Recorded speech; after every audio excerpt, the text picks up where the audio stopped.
Assalamualaikum, hörmətli Şərq Türkistanlı qarindaşlar. Şərq Türkistan xəbər agentliğinin xəbərlər proqramısını görüşünüzü qızğın qarşı alırıq. Tövəndə təfsili məzmunlarını diqqətinizə sunumuz. 19 yanvar günü Amerikanın Xitayning Şərq Türkistanda yürgüzüb atqan vəhşiliklərini irqiy qırğınçılıq deb e'tirof qilgan kun. Bu munosabat bilan 19 yanvar günü Uyg'ur irqiy qirg'inchilikni e'tirof qilish kuni qilib bekitilgan bo'lib, Sharq Turkiston surgundi hukumatı Sharq Turkistonda davomlashayotgan irqiy qirg'inchilikni la'natlab, Xitoyning javobgarligini surishti qilishga va Sharq Turkistonni mustamlikadan qutuldirishga chaqiriq qildi.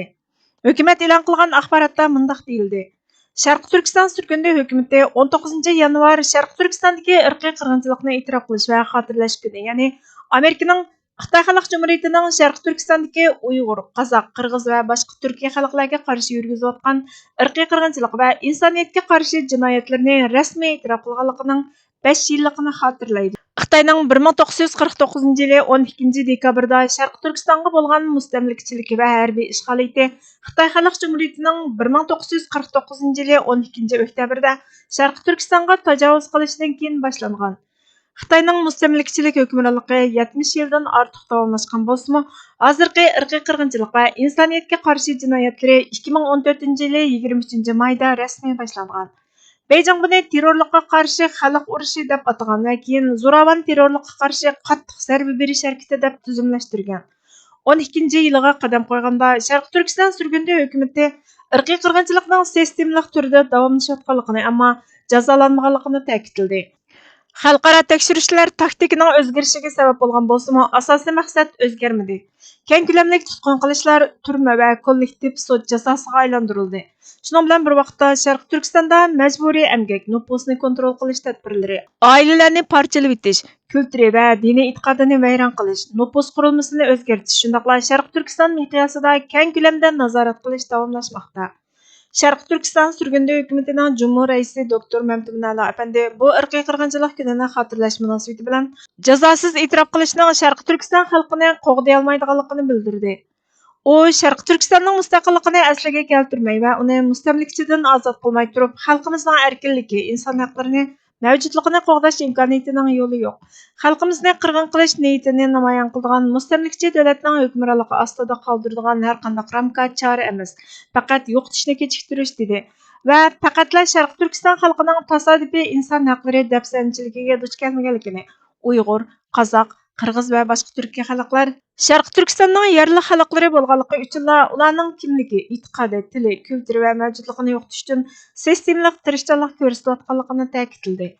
Sharq Turkiston surgundi hukumatı xalqarada nupuzli natijalarni, jumladan Birlashgan Davlatlar Tashkiloti Inson haqlari Oliy komissarligi ishxonasining 2022 yili 10 oyda chiqargan baholashini ko'rsatib o'tdi. Bu baholashda Xitoyning qilmishlari insoniyatga qarshi jinoyat bo'lishi mumkinligi o'tirg'a qo'yilgan. Bu e'tirofga qaramay, Birlashgan Davlatlar Tashkiloti tomonidan hech qanday tekshirish mexanizmi yoki javobgarlik jarayoni bekitilmagan. Sharq Turkiston surgundi hukumatining tashqi ishlar va bexatarlik ministri Salih Xudoyor davomlashayotgan irqiy qirg'inchilikning uning manbasiga qarshi turishdan mag'lub bo'lganligini tushuntirganligini aytib, irqiy qirg'inchilik davomlashyotdi. Chunki u ishg'ol va mustamlikachilikdan manbalangan jinoyat emas, balki inson haqlari masalasi deb qaralyotdi. Sharq Turkiston Xitoyning ishg'oliyati ostida qolgan muddat ichida irqiy qirg'inchilik davomlashadi. Qandaqli bo'lmasin, uningga qayta marka chaplandi yoki qayta tashkillandi dedi.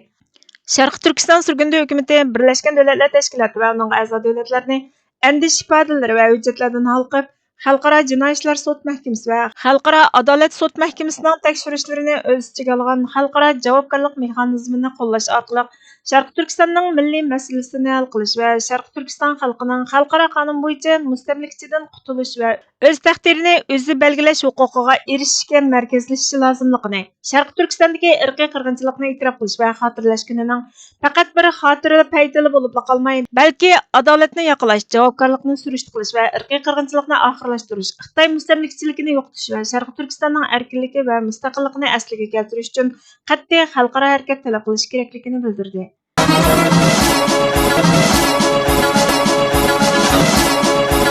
Acaba Tangirdan o'zgaga tez kishini keskin rad qiladigan favqulodda ilg'or bir aqida sistemasiga ega millatning mansublarining 70 yillik asorat tarixidan keyingi bugungi kunda ursa qochadigan tishining iqini ko'rsatib bo'lguncha quyruqini shipangishtirib ulguradigan ermak itning tabiatiga tushib qolayotgan holatini ko'rishdan ortiq yana qandoq fojia bor?